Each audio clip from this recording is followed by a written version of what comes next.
Blog Talk Radio.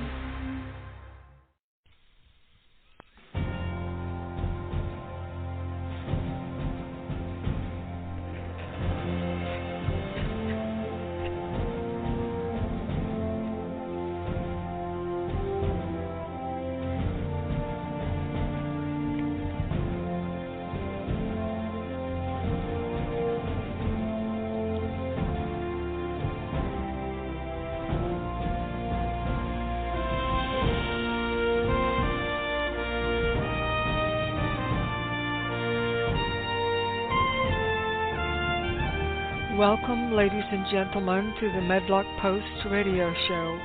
This is where we educate, entertain, enlighten, and empower. The views and opinions on the Medlock Post radio show are those of the host and guests. They are not necessarily the views and opinions of Blog Talk Radio, Spreaker.com, its corporations, affiliates, or any other podcast streaming services. Thank you for joining the show today, and here is your host, Richard G. Medlock.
Greetings, ladies and gentlemen, and yes, the flag is still flying over this country, and we're going to keep it up there. It's not coming down.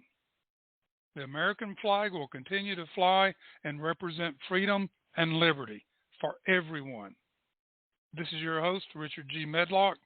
This is the Medlock Post. Today is September 21st, 2022. It is the last full day of summer, because tomorrow is kind of split up a little bit.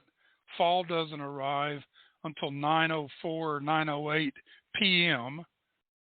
So most of the day, tomorrow is still summertime, technically. So, and then Saturday will be, or no, Friday will be the first full day of fall. And really, who cares, right? Tomorrow it changes.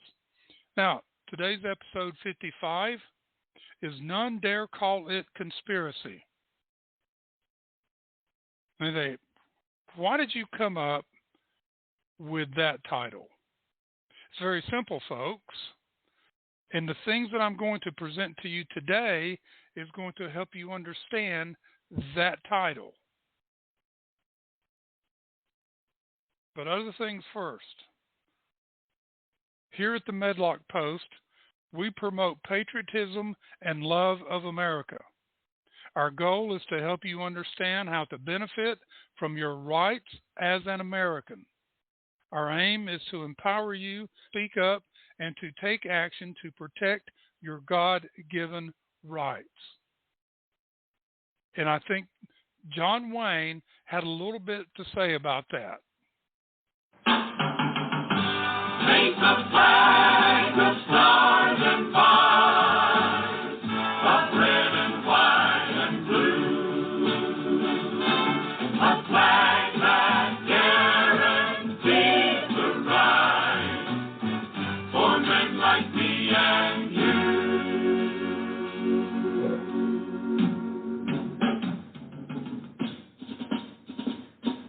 Face the flag, son. Read what's written there. The history, the progress, the heritage we share. Our flag reflects the past, son, but stands for so much more. And in this age of Aquarius, it still flies in the fore. It leads the forward movement, shared by all mankind, to learn, to love, to live with peace of mind, to learn the mysteries of space as well as those of Earth, to love each man for what he is, regardless of his birth, to live without the fear of reprisal for belief, to ease the tensions of a world that cries out for relief. Take the flag of stars and bars, of red and white and blue, a flag that guarantees the right for men like me and you.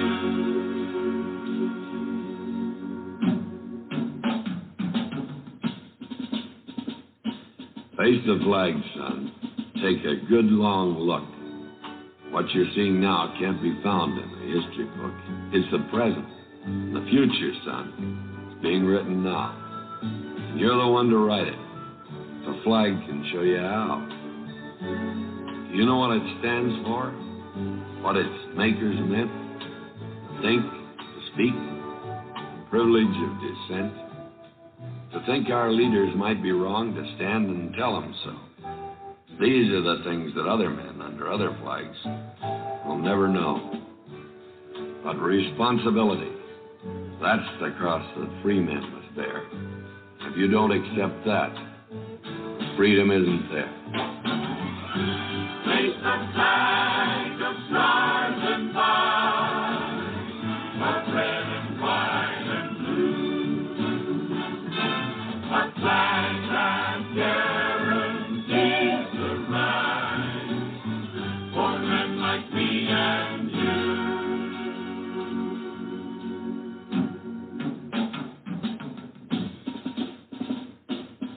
Face the flag, son, and face reality. Our strength and our freedoms are based in unity. The flag is but a symbol, son, of the world's greatest nation. As long as it keeps flying, there's cause for celebration. So do what you gotta do, but always keep in mind, a lot of people believe in peace, but there are the other kind. If we want to keep these freedoms, we may have to fight again. God forbid. But if we do, let's always fight to win. The fate of a loser is futile, there. No love, no peace, just misery and despair. Face the flag, son, and thank God it's still there.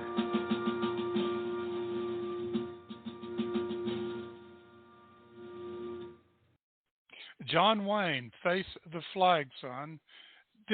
What a great message and inspiring. And we should be talking like this all the time. Talking about the greatness of America. That's what we're trying to do here.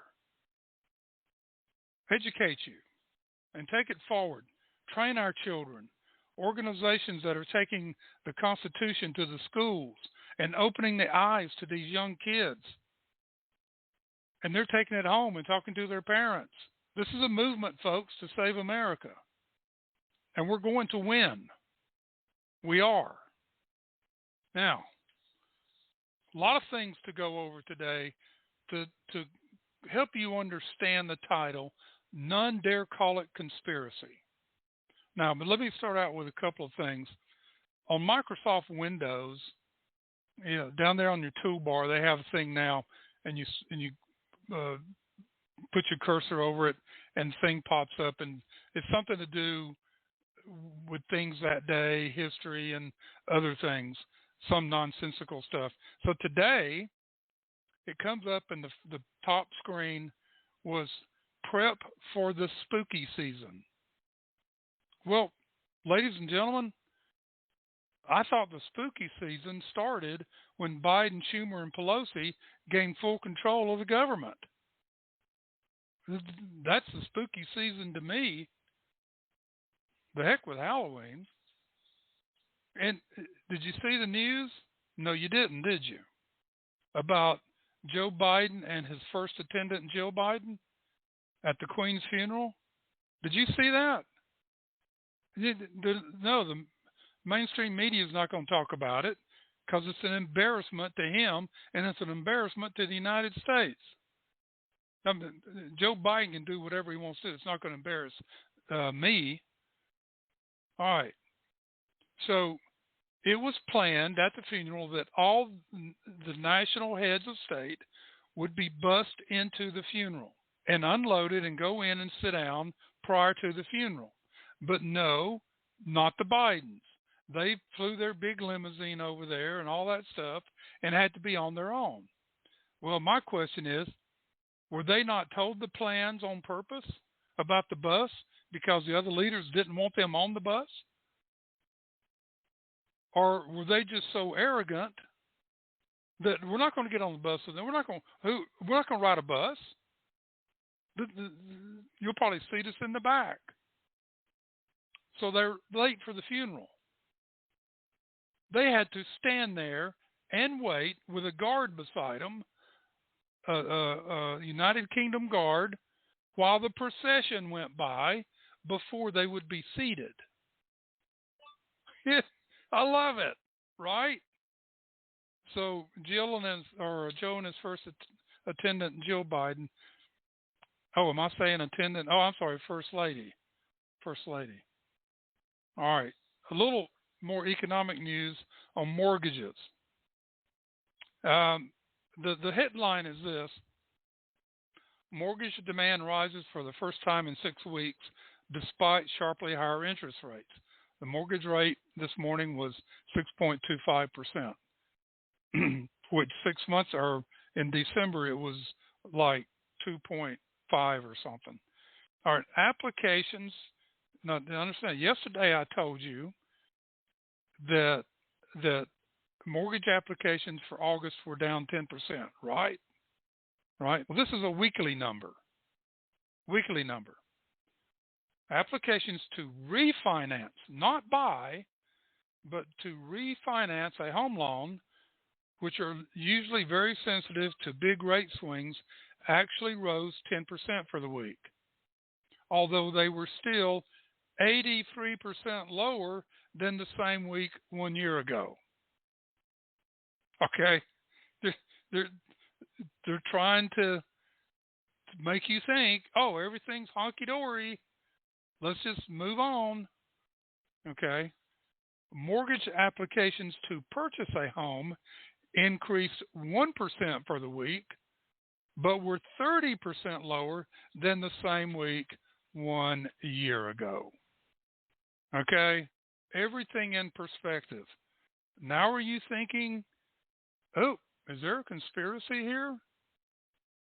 All right, keep that in the back of your mind as we move on here. Okay. All right, what's going on here? Everything's just click, click, click, click, clicking here. Make sure everything's okay. All right. My cousin sent me an article this morning. He's out of Atlanta. This article was by Francis Menton, Menton, and it was September 18th of this year. The latest endlessly recurring mantra of Democratic politicians and press is that some position articulated by the opposition is a threat to our democracy. You've heard us talk about this before, right? Okay. Francis Menton says, I suppose that these words must resonate with some people, or otherwise they would not be so endlessly repeated. Of course, and what do they say? The more you repeat a lie, the more people will believe it. Okay. Of course, the statement is fundamentally wrong because we don't actually have a democracy, but rather a constitutional republic. Having a democracy would mean that a 50.1% voting majority can do whatever it wants to the hated 49.9%, including locking the 49.9% permanently out of power. The whole idea of the constitutional republic is to keep that from happening, and our Constitution puts multiple institutions in place to prevent a temporary slight majority from seizing permanent power for itself. Now, hang on to that phrase, permanent power. We're going to get to a couple of bills that are sitting in the House to bring about permanent power for the Democratic Marxists. Now, I'm tired of calling them Democratic Socialists. They're Democratic Marxists. They're trying to create a full-fledged totalitarian government. That's Marxism. Most of the current railing about threats to our democracy turns out, on examination, to represent nothing more than dissatisfaction with the fact that we have a constitutional republic rather than a democracy. Understanding the distinction between democracy and our constitutional republic is the key to distinguishing the real threats to our system of government from the nonsense filling the media today. We have told you over and over, when they say this is a threat to our democracy, the Democratic Marxists are saying it's a threat to them and their plans. And they're going to keep crying this, and it's all wrong. And they're wrong. The Post considers a recent example of one of the real threats, which has received almost no press coverage, but first, some of the nonsense. David Leonhardt is the guy at the New York Times. Remember, the New York Times is the Marxist key player out there, propaganda player. David Leonhardt is the guy at the New York Times who writes something called The Morning, a daily email to subscribers that they call their flagship daily newsletter. Or in other words, there is no one at Pravda more trusted to channel the official narrative without ever deviating than this guy. He also writes a column at least weekly. This week's column has the headline, A Crisis Coming, the Twin Threats to American Democracy. The column comes illustrated with this depiction of a battered and frayed American flag. You get the idea? So what are these two supposed threats to American democracy? According to Leonhardt, one, a growing movement inside one of the country's two major parties, the Republican Party, to refuse to accept defeat in an election. Two, the power to set government policy is becoming increasingly disconnected from public opinion, as illustrated by the run of recent Supreme Court decisions. Points only go to show the strength of the iron bubble that Leonhardt inhabits. I would say that the ability of politicians to continue claiming that they won elections after being declared the loser is a function of our constitutionally protected freedom of speech under the First Amendment. To Leonhardt, such conduct is a course protected when engaged in by a Democrat. For example, Al Gore, remember that went in 2000, that went all the way to the Supreme Court. Hillary Clinton, Trump didn't win, I won. Stacey Abrams in Georgia, she still claims to be governor. But it is a threat to democracy when a Republican does it. And then we have the phenomenon of the Supreme Court issuing opinions disconnected from public opinion. Perhaps the single most important feature of the constitutional republic is that the Supreme Court is there to uphold the Constitution, even if the current majority of public opinion would discard it. Does Leonhardt really not understand that? Thus, both of Leonhardt's threats to American democracy, in fact, represent fundamental features of our constitutional republic. The reason they get upset is because they abhor the Constitution, because it limits them, and they don't want limits. They want to make their laws to fit them whatever day of the week it is. Going back to Francis Minton. But let's talk about something that actually represents a serious threat to our constitutional republic and indeed to one of its features most appropriately given the label of democracy. One of the most democratic features in the Constitution as implemented via state election procedures is that we select a president by a process of popular vote. That individual then gets to exercise for a 4-year term all the executive power of the government found in Constitution Article 2, Section 1. Quote, the executive power shall be vested in a president of the United States of America. Unquote. Thus, by the Constitution, the voters have the power to oust the prior administration via election and install a new guy with new policies and proposals. We can throw the bomb out, or at least that's the idea you might get from reading the Constitution. However, a key element of the progressive project for the last century and more has been to make it impossible for the voters to throw the bombs out. The alternative progressive idea is to install a permanent cadre of experts in the government who will supposedly be apolitical and will run the country according to their apolitical expertise. We are talking about, and Francis Minton here is talking about, an administrative state.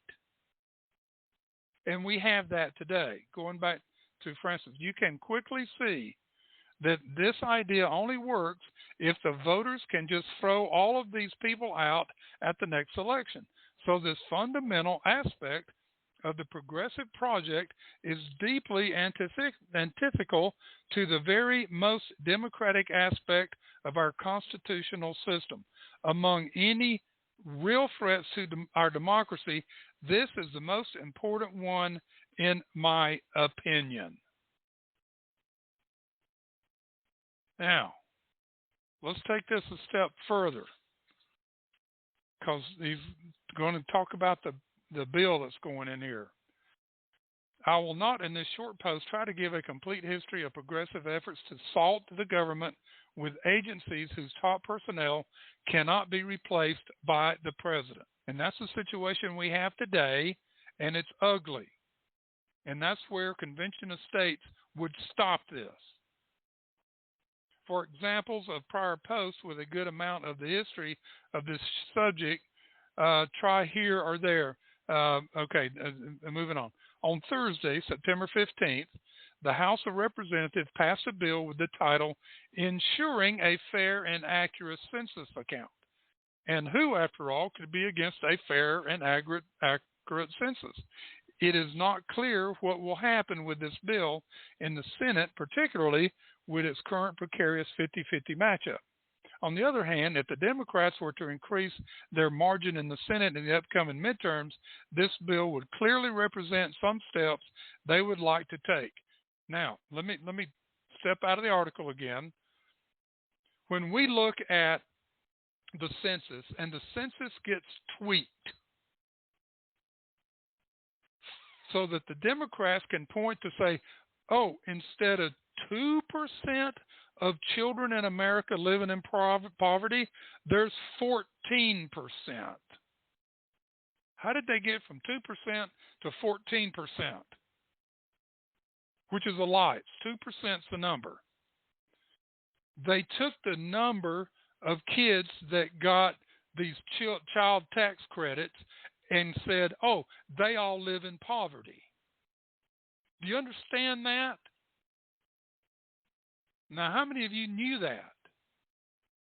The actual number is 2% of the children are in poverty, which in America is 2% too many. We shouldn't have poverty in America. But the Democrats and the Census Bureau called it 14% because they counted all the children that got child tax credits. So they can keep pumping money into these low-income families and keep them away from working and on the dole of the government. All right, back to the article. by Francis Smith. The basic idea here is to make it as difficult as possible, if not completely impossible, for a newly elected president to have any input into the processes of the Census Bureau. Which means, let me just summarize here, the president has lost his power over the Census Bureau, which is a federal agency under the Treasury. He has no power over it. You get that?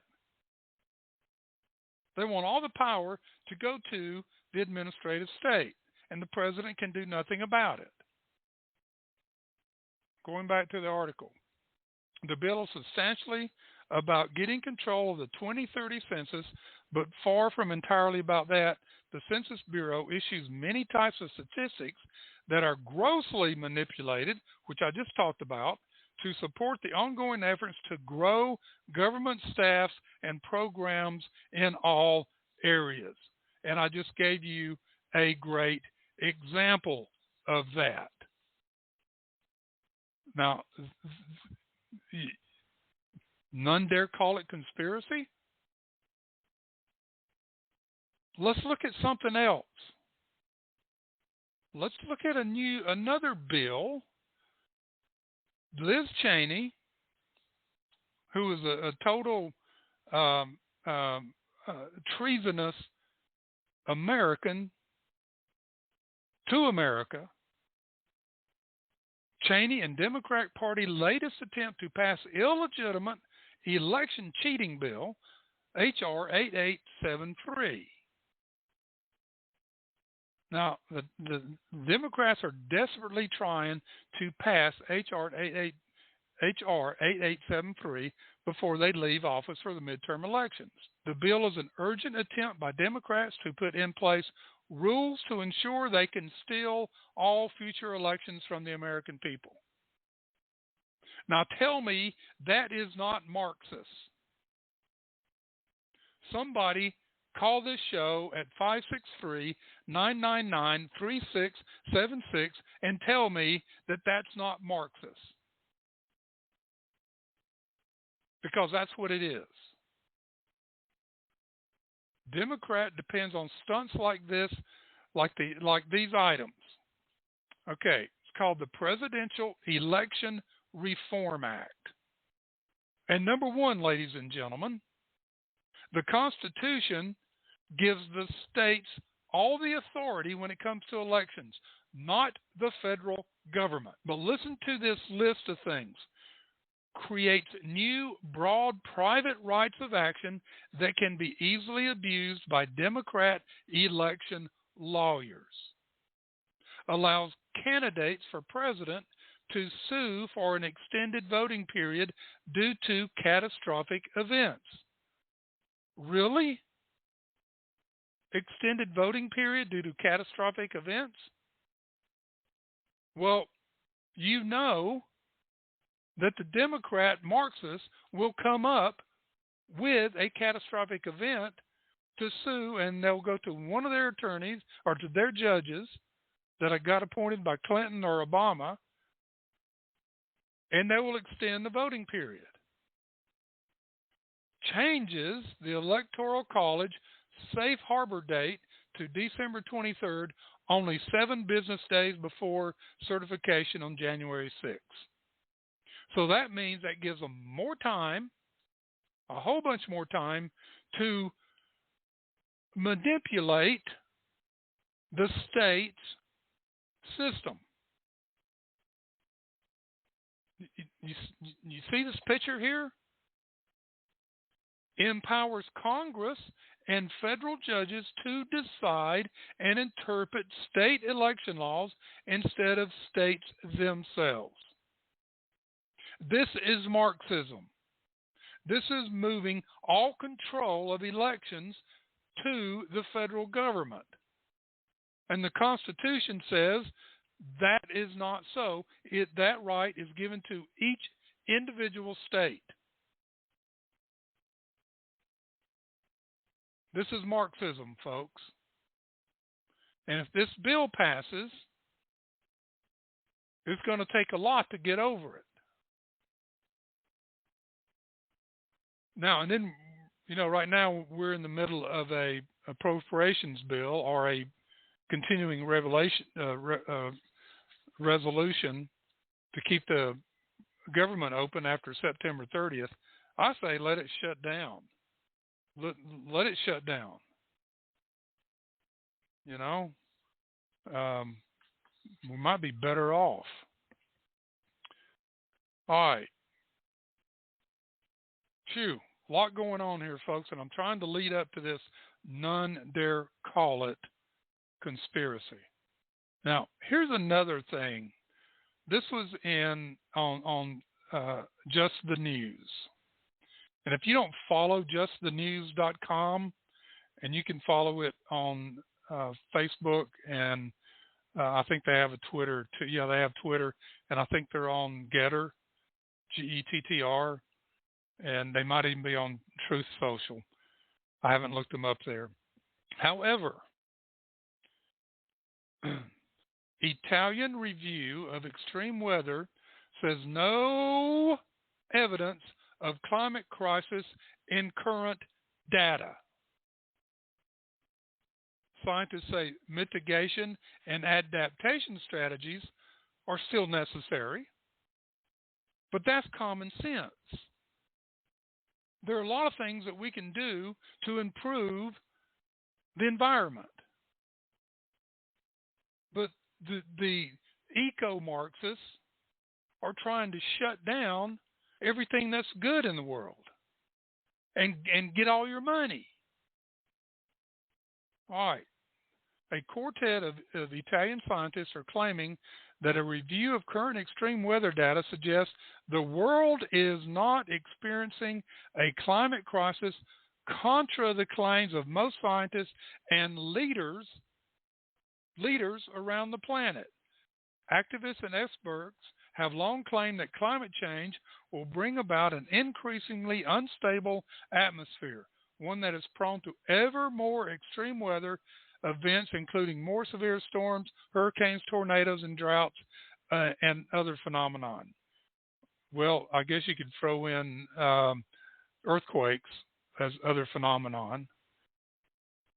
In the paper titled A Critical Assessment of Extreme Event Trends in Times of Global Warming, published earlier this year at the European Physical Journal Plus, 4 Italian researchers claim that on the basis of observational data, the climate crisis that, according to many sources, we are experiencing today is not evident yet. The research in the paper argue that global trends in heat wave intensity are not significant, while daily precipitation intensity and extreme precipitation frequency are stationary on the main part of the weather stations. Do you hear this? Nothing is changing. Everything in weather is what it's supposed to be doing. And yeah, we have up in temperatures one summer, and the next summer we might have one of the coolest summers on record. But that's why they call it climate change now instead of climate heat or climate cold. They finally decide, climate change, cover their rear ends on whatever happens. Continuing, trend analysis of the time series of tropical cyclones show a substantial temporary invariance, and the same is true for tornadoes in the U.S. They continue while noting that the impact of warming on surface wind speed remains unclear. When assessing natural disasters, floods, droughts, ecosystem productivity, and yields of the 4 main crops, maize, rice, soybean, and wheat, the researchers said they found none of these response indicators show a clear positive trend of extreme events. And I'll post these articles on my blog today. Do you understand what they're saying, folks? That all these lies, these forked tongues, have been lying to us all this time. It's about power and control and getting your money. Period. Nothing to do with the climate. This article should be plastered all over the world. Every news agency should be talking about this report that these Italians have put out.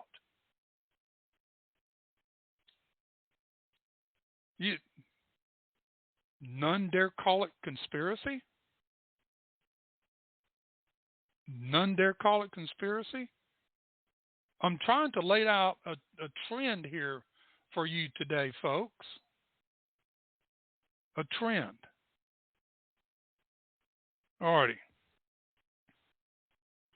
Let's take a little bit different course here. Two friends marry at the same time. Understand, I'm from the South. Two friends marry at the same time. The first man tells his wife she's to cook and clean. Next day, he sees his house is clean and his dinner's on the table. The second man marries a Southern girl, and he orders her to do the same. The first day, he doesn't see anything. The second day, he doesn't see anything either. But by the third day, some of the swelling has gone down, and he can see just enough out of his left eye that he can fix himself a sandwich and load the dishwasher. Now, this goes back to a quote by Plato. A measure of a man is what he does with his power. Okay? So be careful when you marry a Southern woman. You work together with her. I mean, this is the same message for everybody. Husband and wife are to work together. You're one and the same. All right. The Biden administration, working with the eco-Marxists, have withdrawn all oil leases near the Macho. What's it called? I don't have the article pulled up. But it's North America. It's the Native Americans, the Navajo tribe, on their tribal land, has pulled all oil leases near an indigenous site. This covers 399,000 acres in the middle of nowhere in New Mexico. And the Navajo tribe is going bonkers because they're saying, hey, folks, excuse us, we need the money. We don't have electricity. We don't have running water. And now you're going to take our one source of income away from us. This is a Marxist move to totally control and maybe even try to destroy the Navajo tribe in New Mexico. This is insanity. A federal court ruled that big tech has no freewheeling First Amendment right to censor. Now, is that going to make a difference? I don't know. But a lawsuit from Texas found evidence that 50 individuals in the federal government were working hand in hand with Facebook and Twitter to censor conservative posts. And they found emails between the Surgeon General of the United States and Facebook controlling the narrative of what was going to be on Facebook about the vaccines. Folks, that is Marxist. That is totalitarianism. None dare call it conspiracy. Do you not see this conspiracy in front of your eyes? And it's coming out. So the decision upholds Texas law that limited the right of social media companies to squash opinions. Now, this is going to open the door for a bunch of lawsuits against Facebook. Now, watch a higher court overturn that ruling. Watch it. It's probably going to happen. Now, in The Guardian, which is a UK publication, very liberal,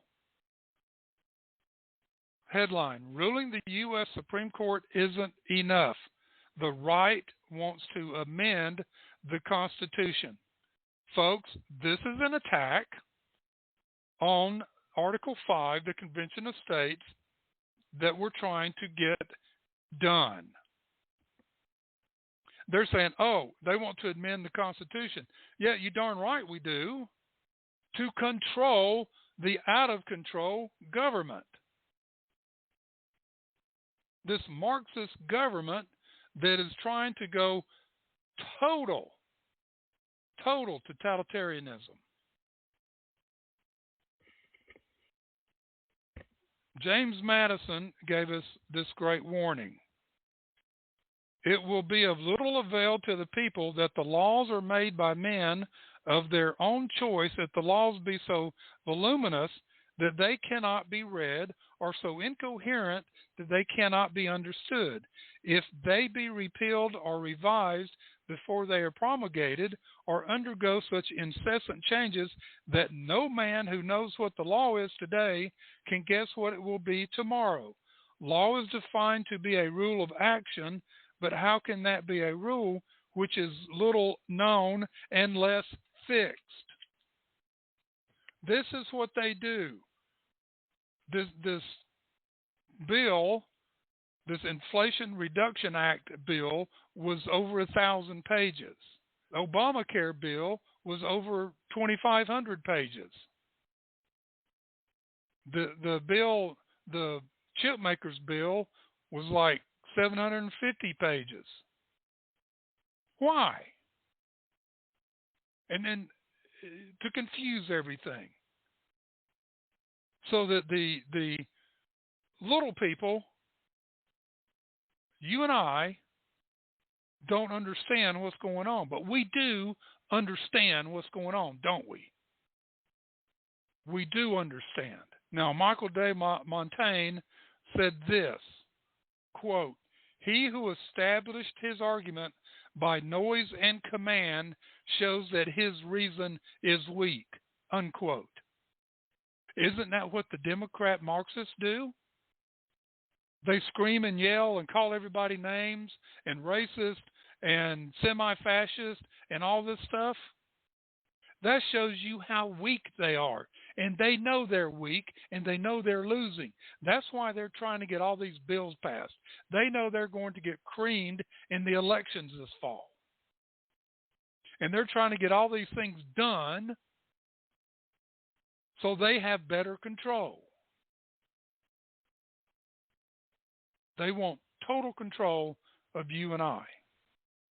Play a soundbite to go back and show this. Now, this is from Obama again.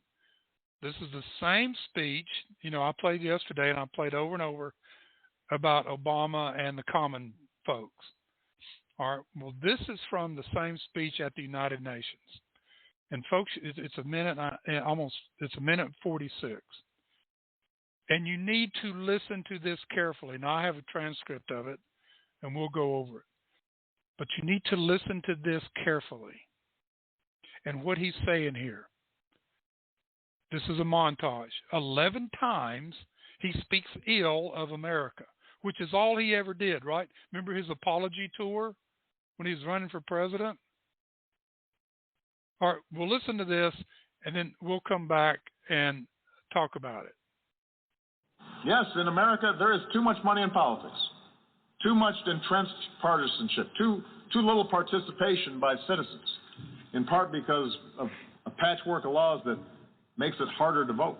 Now, while we've made our share of mistakes over these last 25 years, I've acknowledged some. We have strived, sometimes at great sacrifice, to align better our actions with our ideals. And we can only realize the promise of this institution's founding to replace the ravages of war with cooperation if powerful nations, like my own, accept constraints. Sometimes I'm criticized in my own country for professing a belief in international norms. I've noticed as president that at times both America's adversaries and some of our allies believe that all problems were either caused by Washington or could be solved by Washington. And perhaps too many in Washington believe that as well. So just as I pursued these measures here at home, so has the United States worked with many nations to curb the excesses of capitalism, not to punish wealth, but to prevent repeated crises that can destroy it. A society that asks less of oligarchs than ordinary citizens will rot from within. In advanced economies like my own, unions have been undermined, and many manufacturing jobs have disappeared. Surely we can rally our nations to solidarity while recognizing equal treatment for all communities, whether it's a religious minority in Myanmar or an ethnic minority in Burundi or a racial minority right here in the United States. And for the international order that we have worked for generations to build. Ordinary men and women are too small-minded to govern their own affairs. That order and progress can only come when individuals surrender their rights to an all-powerful sovereign. Yeah, you common folk, you're just too small-minded, which is a nice way of saying you're too stupid to know what to do. Now, this is Barack Obama, when he was president, his one world order speech at the United Nations. Now, let's go back over this thing. You know, he starts out saying that there's too much entrenched partisanship, too little participation by citizens, in part because of patchwork of laws that makes it harder to vote. Now, this has been a cry from the Democratic Marxists forever, that we suppress the vote. And that is not true. Oh, you can't have a voter ID, then the minorities can't go get IDs, which is a total fallacy, already.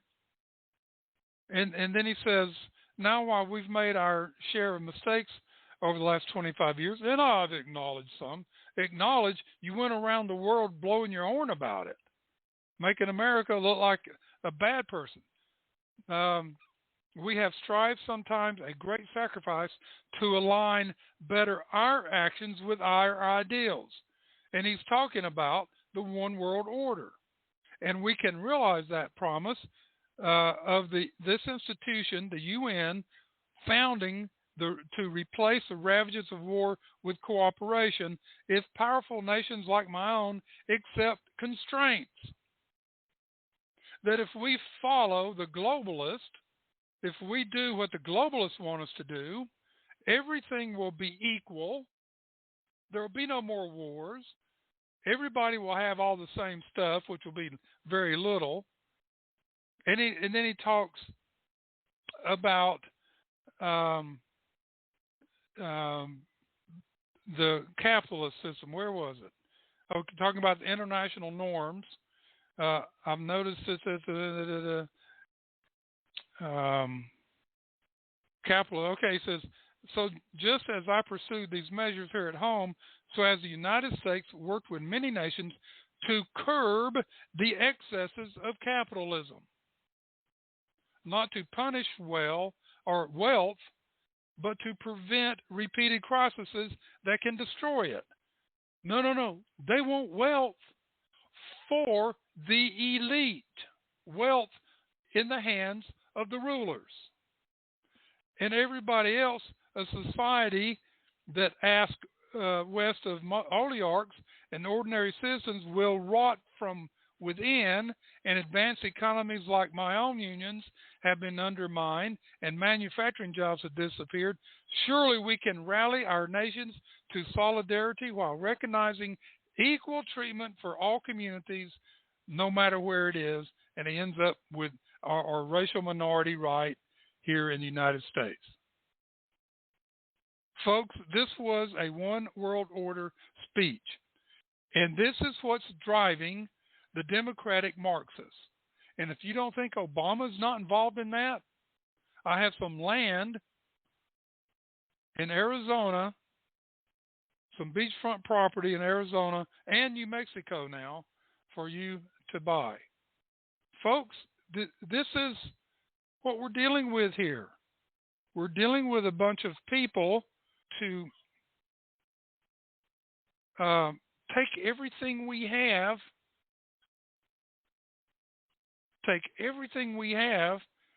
and they control it.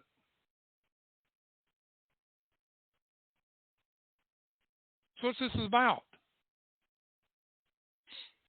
None dare call it conspiracy. Now, here's some other good news. Dan Bongino, a big radio man, podcast man, Fox News, has his own show on Fox News, and he's going after it. And if you're not familiar with Rumble, it's like YouTube. It's a video place. I have an account. I haven't done anything with it. There's only so much time in the day, folks. Yeah, I haven't gotten into the video stuff yet because I have a YouTube channel and a Rumble channel, and that's coming, though, folks. I'm working with some people to get that set up.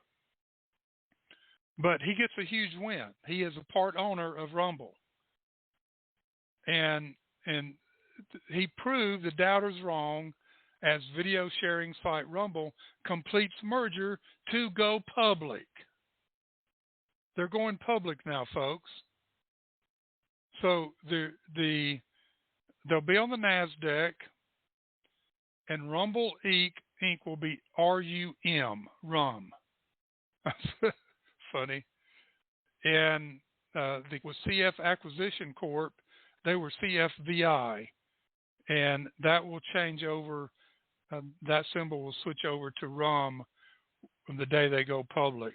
So, good news, folks. And they're trying to work with YouTube, which is owned by Google, which is another one of those people that suppress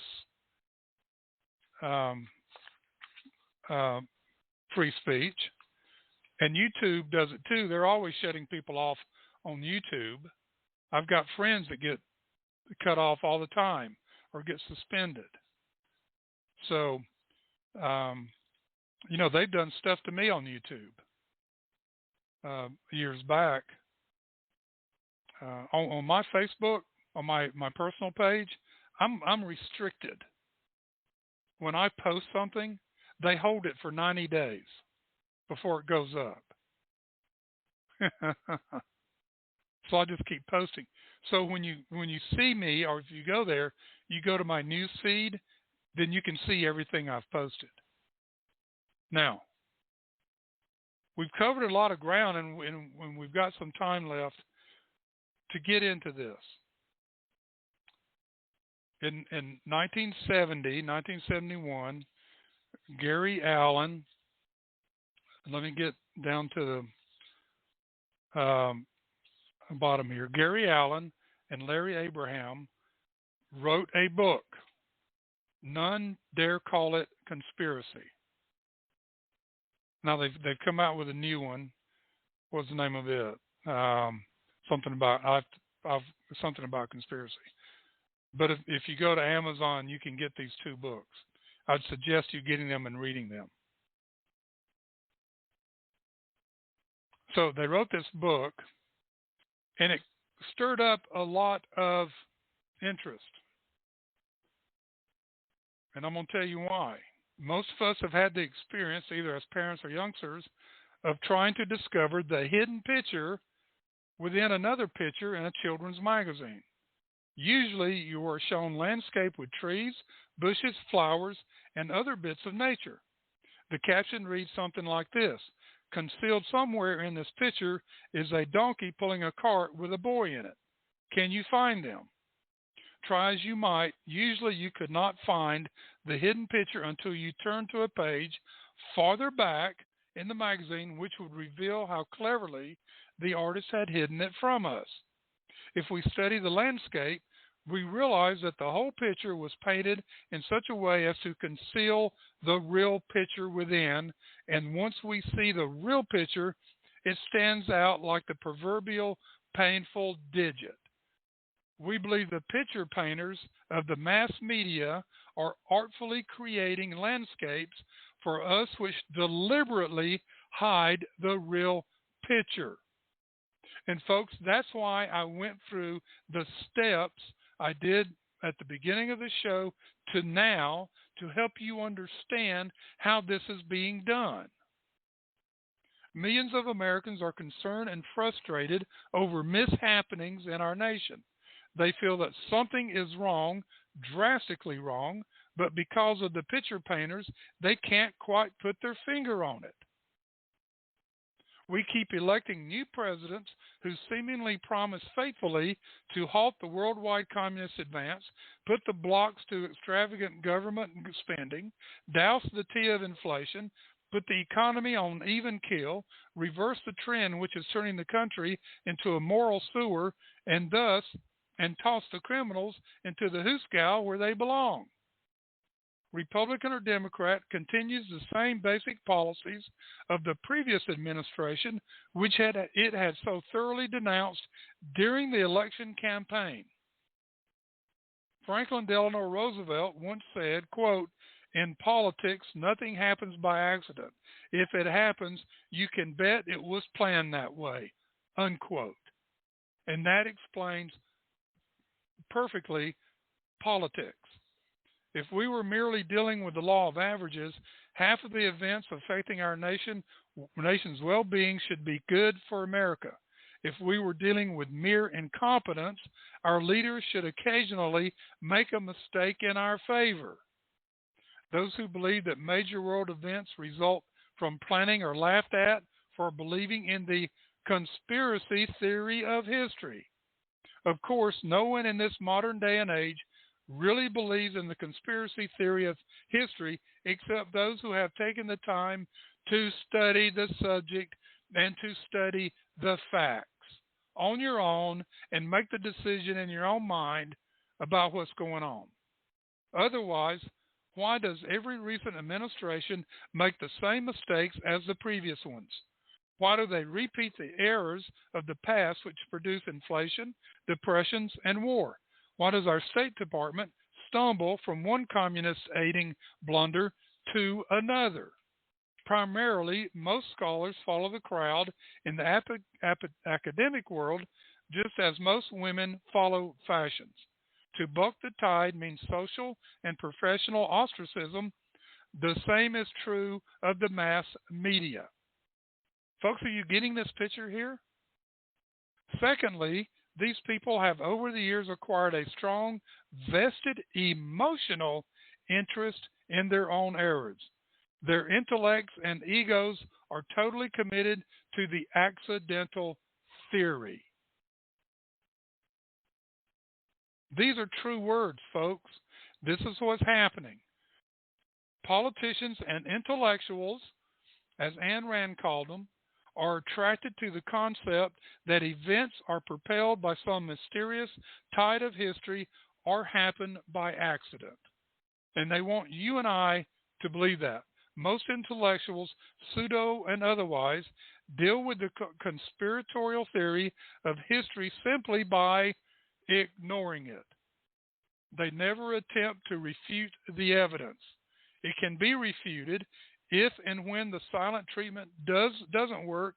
These objective scholars and mass media opinion molders resort to personal attacks, ridicule, and satire.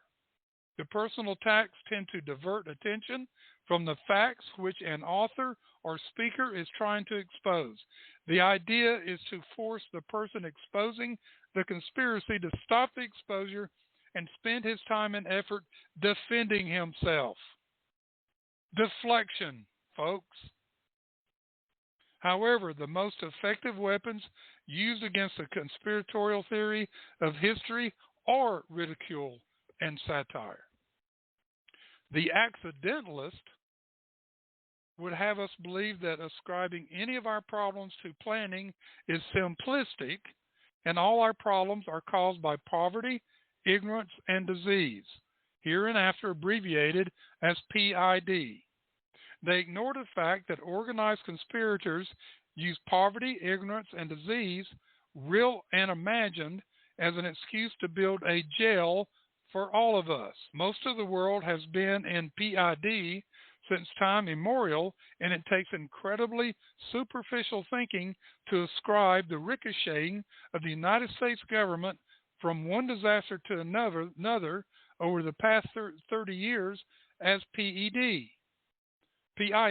Accidentalists ignore the fact that some of the more advanced nations in the world have been captured by communists. Czechoslovakia was one of the world's most modern industrial nations, and Cuba had the second highest per capita income of any nation in Central and South America. And they're now Marxist countries. It is not true, however, to state that there are no members of the intellectual elite who subscribe to the conspiratorial theory of history. For example, there is Professor Carroll Quigley of the Foreign Service School at Georgetown University. He also makes it clear that it is only the network secrecy and not their goals which he objects. Professor Quigley discloses, quote, I know of the operations of this network because I've studied it for 20 years and was permitted for 2 years in the early 1960s to examine its papers and secret records. I have no aversion to it or to most of its aims and have, for much of my life, been close to it and to many of its instruments. I have objected both in the past and recently to a few of its policies, but in general, my chief difference of opinion is that it wishes to remain unknown, and I believe its role in history is significant enough to be known. So he's saying there is a secret combination here that wants to be hidden to carry out these conspiracies to control everybody. As Professor Quigley observes, the individual's freedom and choice, will be controlled within very narrow alternatives by the fact that he will be numbered from birth and followed as a number through his educational training, his required military or other public service, his tax contributions, his health and medical records, and his final retirement and death benefits, unquote. There are also religious leaders who are aware of this existence of this conspiracy. Father Pedro Urupe, head of the Jesuit order of the Roman Catholic Church, made the following charges during his remarks to the Ecumenical Council.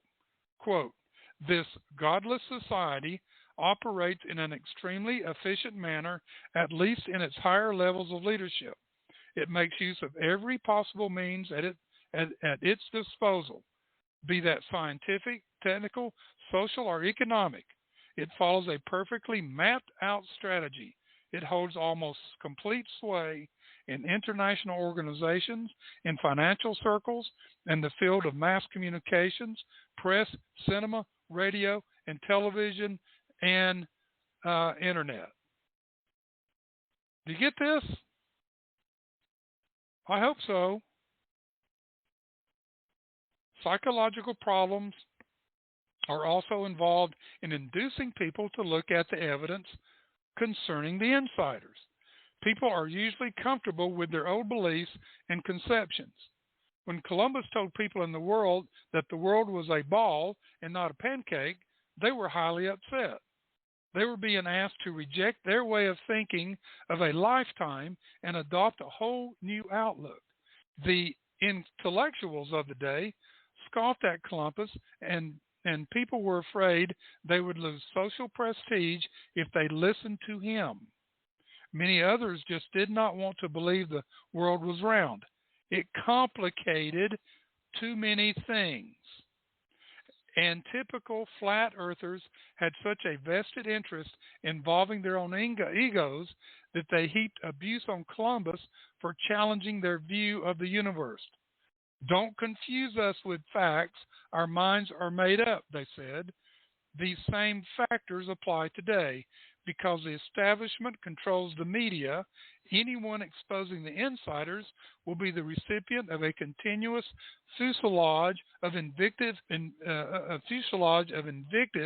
from newspapers, magazines, TV and radio, and social media. In this manner, one is threatened with loss of social respectability. If he dares broach the idea that there is organization behind any of the problems currently racking America. Unfortunately, for many people, social status comes before intellectual honesty. Let me read that again. For many people, social status comes before intellectual honesty. Now get over that, folks. Although they would never admit its social position is more important to many people than is the survival of freedom in America. So they put social position over America. The same factors apply today because the establishment controls the media. Anyone exposing the insiders will be, that's a repeat. Never mind. Okay. In this manner, one is threatened with loss of social respectability.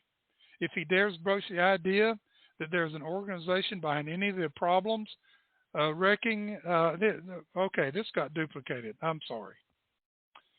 If you ask these people which is more important, social respectability or saving their children from slavery, they will tell you the latter, of course, but their actions or lack of same speak so much than their words. Do you see that? Americans, stop being afraid to speak up. And ladies and gentlemen, I'm going to tell you right now, my computer is being attacked. My malware is popping up over and over telling me that it is blocking things trying to come in here and stop me from saying this. It is amazing. Over a dozen, and they keep popping up. I am being attacked right now as we speak. Okay, now it looks like it stopped. They probably heard me telling you guys I'm being attacked. Now I'll go back into my malware and malware bites, which if you don't have it on your computers and laptops and phone, oh, here comes another one popping up. And all these things are coming through a Google domain. Folks, I'm being attacked. So, folks, we are hoping that the conspirators have underestimated the courage and patriotism remaining in the American people. We feel there are a significant number of you, and I believe that, who are not mesmerized by the television set, who put God, family, and country above social status, who will band together to expose and destroy the conspiracy of these insiders. The philosopher Diogenes scoured the length and breadth of ancient Greece searching for an honest man. We are scouring the length and breadth of America in search of hundreds of thousands and millions of intellectually honest men and women who are willing to investigate facts and come to logical conclusions, no matter how unpleasant those conclusions may be. You got this, folks? Yeah. And let's play this one more time, and I will keep playing it. It's called We the People, and this was addressed to Mr. Obama, but it's still pertinent today.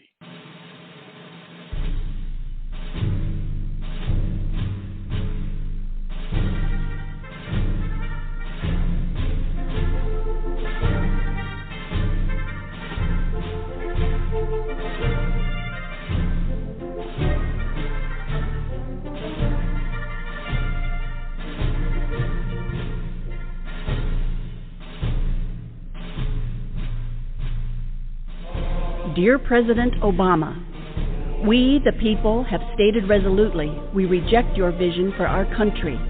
You claim you have not heard us. We, the people, have assembled across America resisting your efforts to subvert our Constitution and undermine our liberty. You claim you have not seen us. Since you have not acknowledged our message, let us here present it once more. For if, as President Wilson said, a leader's ear must ring with the voices of the people, the time has come. Our greatest treasure is freedom, the absence of restraints on our ability to think and to act. The corollary of freedom is individual responsibility. We believe in the power of the individual. A few years ago, President Bush said, "History moves toward freedom because the desire for freedom is written in every human heart." Let us add that we will preserve it only as long as devotion to freedom is expressed in the heart of our actions. When President Lincoln dedicated Gettysburg National Cemetery, he declared, "It is for us, the living, to be dedicated here to the unfinished work which they who fought here have thus so nobly advanced." That unfinished cause for which our soldiers willingly go to battle and for which so many have given their lives is a free United States of America. It has been nearly 150 years, and the work President Lincoln spoke of is not finished. In fact, that work will never be finished. Freedom is the capacity for self-determination. It is not an entity, but a condition, and conditions change. Freedom can expand, yet so can it contract. You promised change when you took office, Mr. President, but subjugation is not change we wanted or will accept. You have expanded government, violated our Constitution, confounded laws, seized private industry, destroyed jobs, perverted our economy, curtailed free speech, corrupted our currency, weakened our national security, and endangered our sovereignty. By compromising our nation's cultural, legal, and economic institutions, you are ensuring that our children will never achieve the same quality of life as we enjoy today. Through generational theft, you are robbing the unborn of opportunity. This is not acceptable, not in America. We did not become a strong nation through hope, but rather through self-reliance.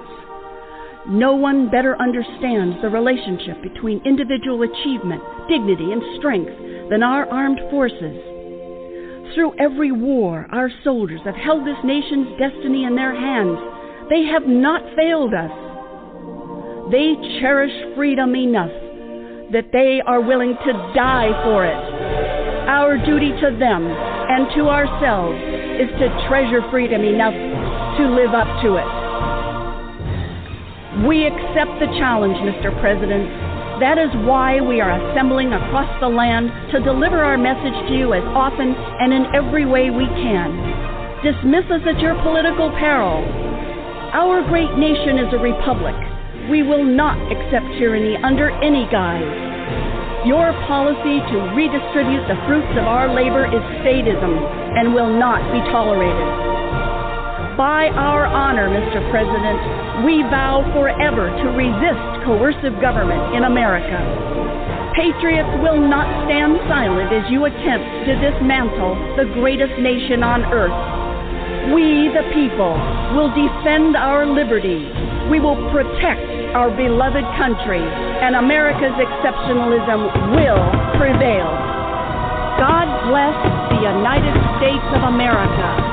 Sincerely, we, the people. Amen.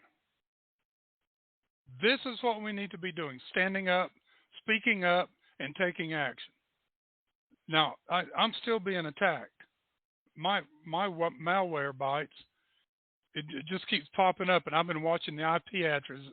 It's a different address every time.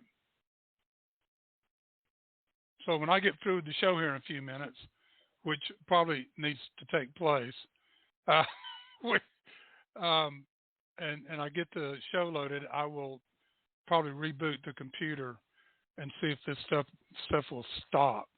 This is ridiculous, folks.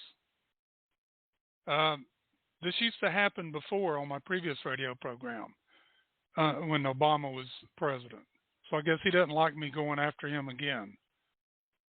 So this is what's happening. I just talked about this. We get attacked. We get attacked, ladies and gentlemen. And this has got to stop. This Marxism has to stop.